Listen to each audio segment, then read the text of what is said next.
What is up, everyone? The Shecago Bears hosted their first game of the season versus the Green Bay Packers, and it went just about as horribly as you could have possibly imagined it. We're going to dive into it. I'm your host, Alexis Jade, and this is the Shecago Bears.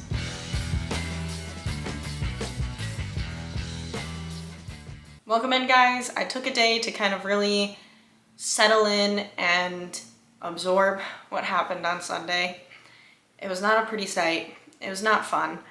And it hurt. That one stung. Yes, it's week one, and yes, you could completely change the rest of your season around, but losing the way we did for the first game of the season against the team that we lost against, our rivals, and Aaron Rodgers-less Packers,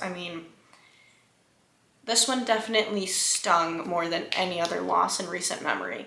That being said, I took the time to kind of wait before filming this podcast because I wanted to have time to kind of absorb the hurt that I felt after the game, but also break down into the film, into rewatching the game, and kind of just have a more logical sense to all this than just an emotion-based, the sky is falling. So that's what I did. So I think we're going to start by breaking down the defense because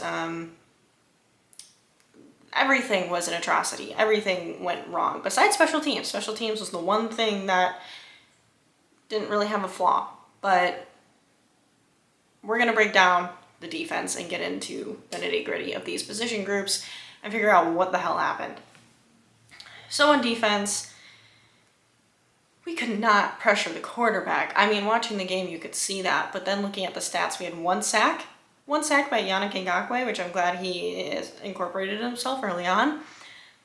One sack from the defense. We had a few pressures, and we just could not get pressure on the quarterback. But also a lot of that comes down to not scheming to get pressure. We would not blitz to save our life, which is crazy considering we were going against a rookie quarterback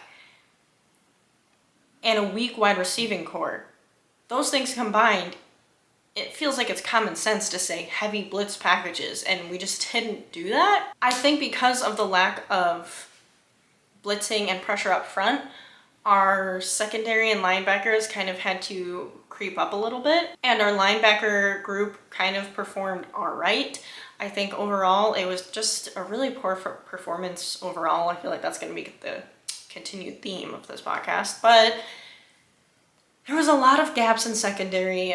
Tremaine Edmonds had some nice stops here and there, but there was also some moments of broken coverage, and same with TJ Edwards. The secondary left wide open gaps. Not sure what was going on there. It was like people didn't know their assignments.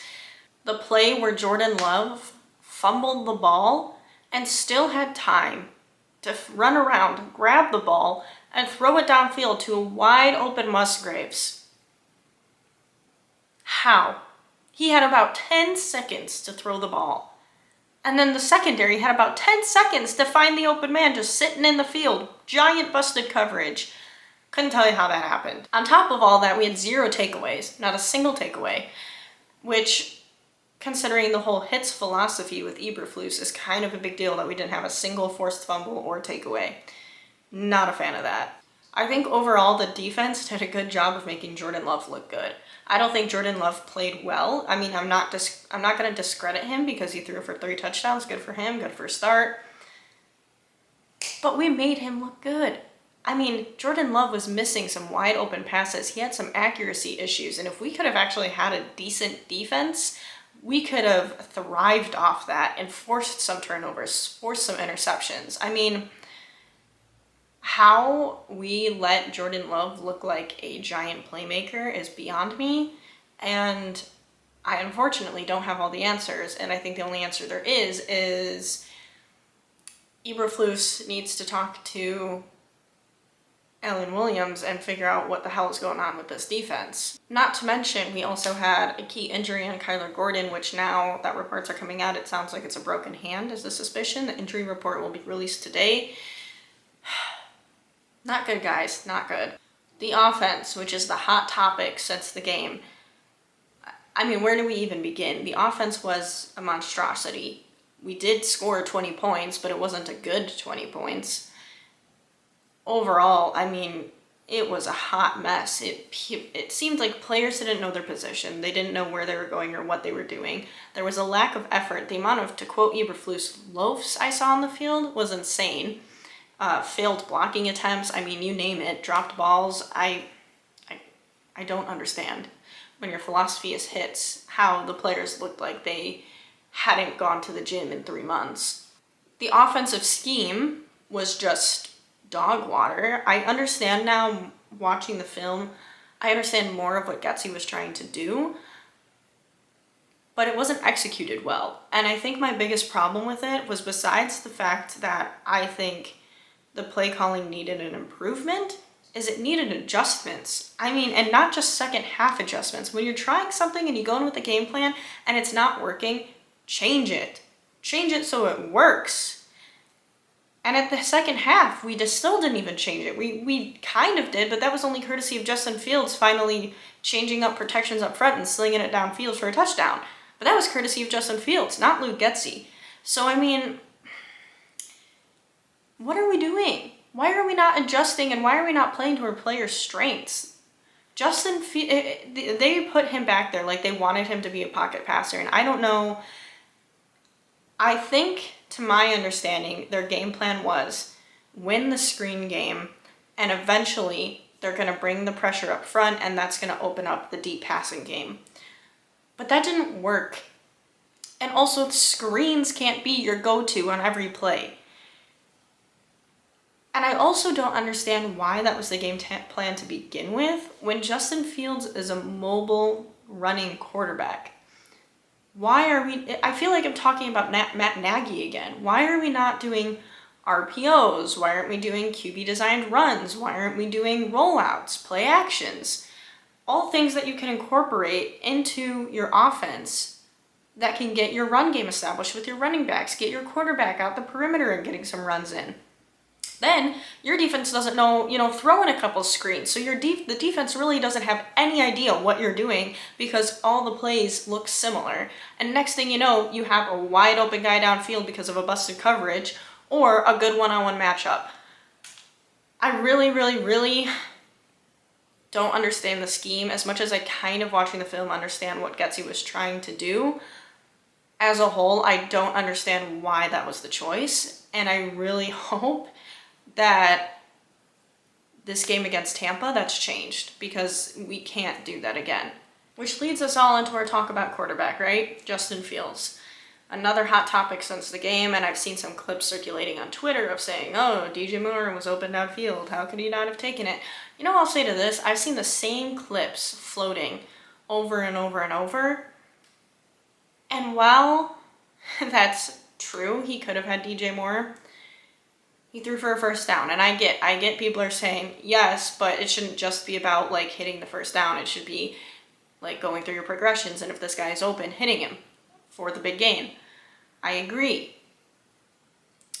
I think my thing is people are really... Chicago hasn't had a quarterback in ever, as we all know.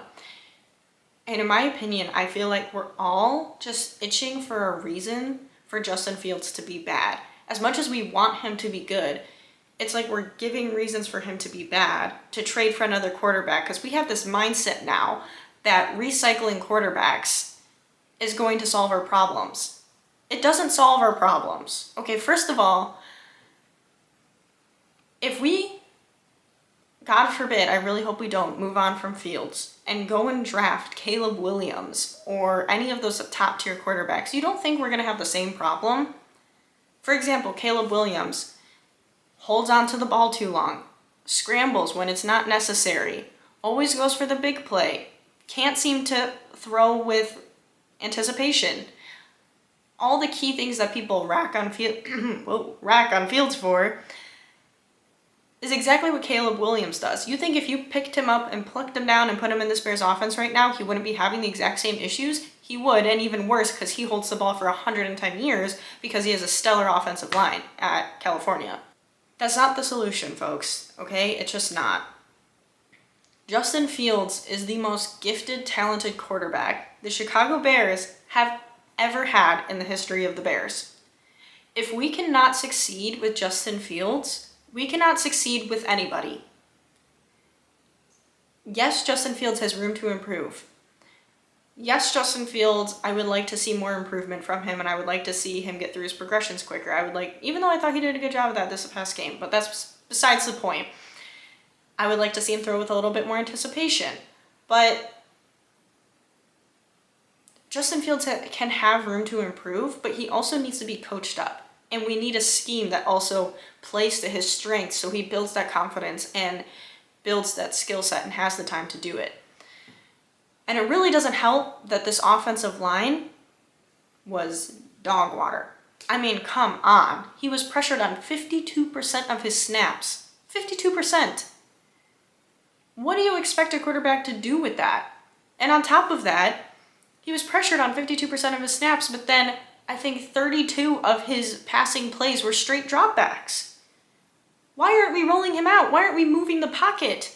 Giving this guy time to throw and actually go through his progressions. I mean, I don't understand. And I seen this circulating a few times as well of people worried that the Shecago Bears have coached the Justin Fields out of Justin Fields. And I am worried that that's not wrong. Justin Fields came in year one in Matt Nagy. And although, we all know how it went with Matt Nagy in this offense, Justin Fields did not hesitate to throw the ball. He would sling that thing, and if it resulted in an interception, it resulted in an interception, but he didn't care. He would sling that thing and was always looking for the big plays. And that was something we racked on him for. And we said, you need to be able to take the cheap shots, the small things, the screens, the handoffs, and he's worked on that, and now that's all he's doing. Now he's just dinking and dunking, which is what we wanted. But it's like he hesitates now. I don't think it's a problem of him seeing the field. He sees them. It's a problem of letting it rip because I think he hesitates now because he's been coached and instilled to not turn the ball over and to take the layup when it's there, that they've taken out the big playmaker seeking guy out of Justin Fields. And I really hope he brings that back. All that being said, Justin Fields was performing actually pretty well in the first half. He went, what was his stats?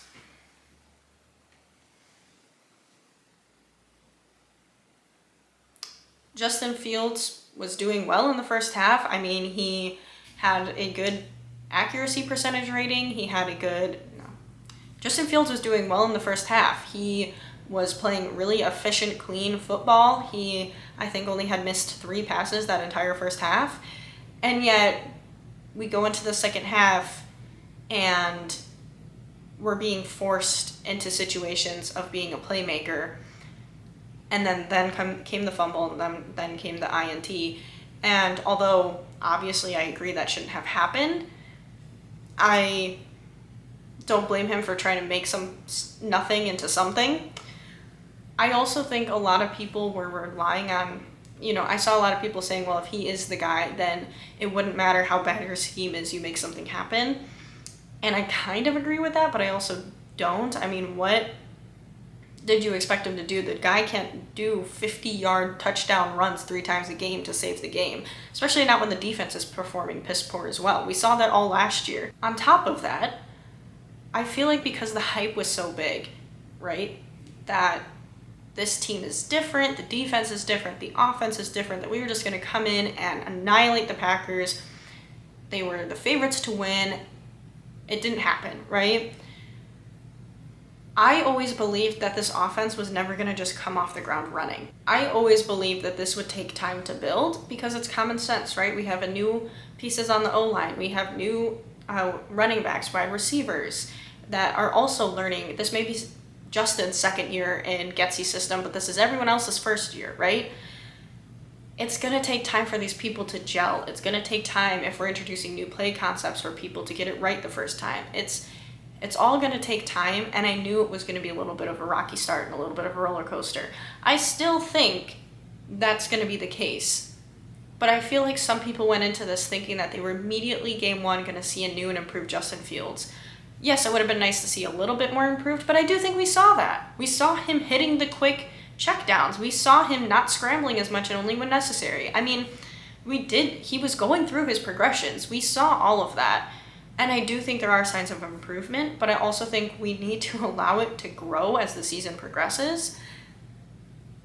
And that's the thing, right? I think even if this team, we are right now running the risk of going 0-3 or 0-4, to be honest, with our schedule right now.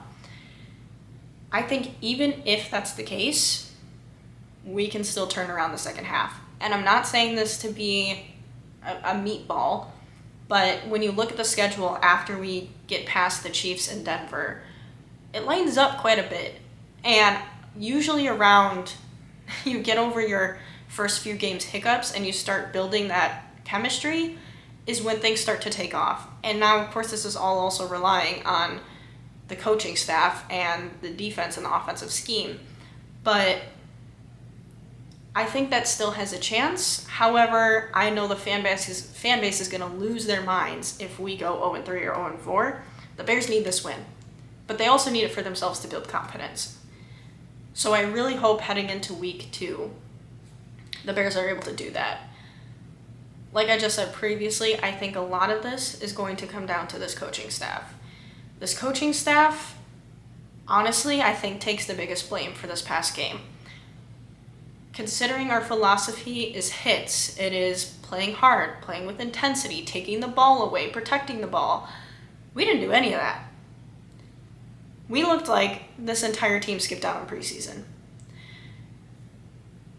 Everyone underperformed. Everyone looked unprepared. The coaching staff looked unprepared. I mean, I really, really hope that Ryan Poles had a sit-down chat with his coaches and was like, we need to change this. I hope Flus had a sit-down chat with his OC and his DC and said, we need to fix this. Because putting the blame on the players is part of the problem, but it's not the solution. So I really think that players and the coaches have to carry a lot of the burden from this loss, and I really hope that they can turn around and change it for week 2. That being said, I think heading into week 2, it has rebound written all over it, right? I mean, a really bad performance week 1, you totally adjust everything. You come into week 2 prepared, and you beat the crap out of Tampa Bay. But now we also have injuries. We don't know the situation of Darnell Mooney. We know Kyler Gordon is probably going to be out for at least 6 weeks with potentially a broken hand. We'll find out later today. But I just really hope this team can turn around for week 2. Week 2 is going to be a tough matchup. All right, I always had the Bears winning this game, but I do think watching how they played last Sunday, they're going to be bringing heavy blitz. They're going to be rushing Justin Fields a lot, especially knowing that he's a mobile quarterback. And watching our game plan for this week, from last week, I really think they're going to be pressing towards the front a lot, which means the screen game is not going to be that feasible. I think you're going to have to figure out how to get the ball out quick, do some quick reads, and get the running game established.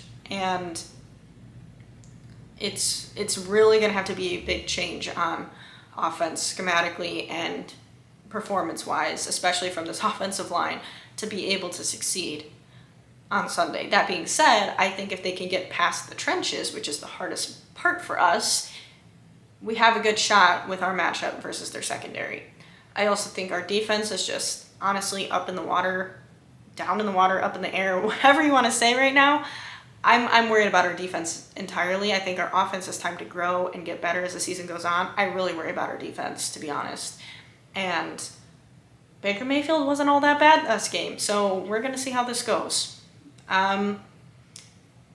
Prediction-wise, I think I'm gonna stay on the positive side, and I'm going to go Bears. So for next Sunday, I'm going to predict the Bears are going, and the score is going to be around 2017 Bears. That's my prediction. Write it down. I hope I'm not wrong, or I hope if I am wrong, it's because the Bears scored even more points and just completely blew the Bucs out of the water. That's the hope. But you know what else you can blow out of the water? The like button. Like, comment, subscribe, follow me on my social medias. Commenting and liking on all the YouTube videos really helps the algorithm, helps me grow. I really appreciate all the support, and I really appreciate everyone who chooses to watch and engage. I also respond all the time on Twitter, so that's really appreciated as well. Overall, I think this Bears team has a lot to work on. I don't think the sky is falling. I think it's really easy to overreact to week 1. I think the Bears had a really poor performance, and this one just hurts so much more because of who we lost to and how we lost. But I think we have to take emotion out of it and think logically here and know, and maybe not psychoanalyze every single snap Justin Fields has. Doesn't mean you can't critique, but I also think you need to be objective about everything. And I think just acknowledge that this team and this offense and this defense have a lot to work on this week leading into week 2. And let's just hope everyone stays healthy and we can continue to get better and make adjustments to let this team win as many wins as it possibly can. I really appreciate everyone for watching. I'm going to be releasing a podcast again after week 2 against Tampa Bay. I'll see you then. Thank you guys for watching. I'm Alexis Jade, and this has been the Shecago Bears.